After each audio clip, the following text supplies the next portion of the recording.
সুপ্রিয় দর্শক, আসসালামু আলাইকুম রহমতুল্লাহি বারকাতুহু। তাসবিহ চ্যানেলের পক্ষ থেকে আপনাকে শুভেচ্ছা ও অভিনন্দন। তাসবিহ চ্যানেলে আমরা প্রতিদিন কোরআন এবং হাদিসের আলোকে অত্যন্ত কার্যকরী সকল দোয়া এবং আমল নিয়ে আলোচনা করি। প্রতিদিন এ সকল দোয়া এবং আমলের ভিডিও পেতে তাসবিহ চ্যানেলকে সাবস্ক্রাইব করে পাশে থাকবেন। ভিডিওটি যদি ভালো লাগে লাইক এবং শেয়ার করবেন। কী ধরনের ভিডিও পেতে চান কমেন্ট করে জানাবেন। প্রিয় দিনী ভাই ও বোনেরা, আজ আপনাদের সূরাতুল কাউসারের এমন একটি ওজিফার কথা বলবো, যদি কেউ এই ওজিফাটি একটি বার করতে পারে তাহলে তার সকল সমস্যা দূর হয়ে যাবে। আপনি যতই গরিব হন না কেন, আপনার যতই অভাব থাকুক না কেন, আপনার সমস্যা যত বড়ই হোক না কেন, আপনি একটি বার এই ওজিফাটি করেন, মুহূর্তে আপনার সকল সমস্যা দূর হয়ে যাবে।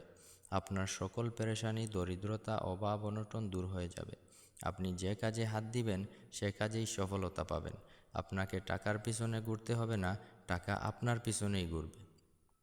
প্রিয় দিনী ভাই ও বোনেরা, এই ওজিফাটি করতে হলে প্রথমে আপনাকে একটি নির্দিষ্ট স্থান বেছে নিতে হবে। প্রতিদিন ফজরের নামাজের পরে ওই নির্দিষ্ট স্থানে বসে 313 বার সূরাতুল কাউসার পাঠ করতে হবে। প্রথমে 3 বার দুরুদে ইব্রাহিম, 313 বার সূরাতুল কাউসার, শেষে 3 বার দুরুদে ইব্রাহিম পাঠ করতে হবে। এভাবে 21 দিন আমলটি করতে হবে। সুপ্রিয় দর্শক, জীবনে অনেক আমলই তো করলেন, এই আমলটি একবার করতে পারেন, ফলাফল নিজ চোখে দেখতে পারবেন ইনশাআল্লাহ। কথা না বাড়িয়ে বিদায় নিচ্ছি। দেখা হবে পরবর্তী ভিডিও নিয়ে।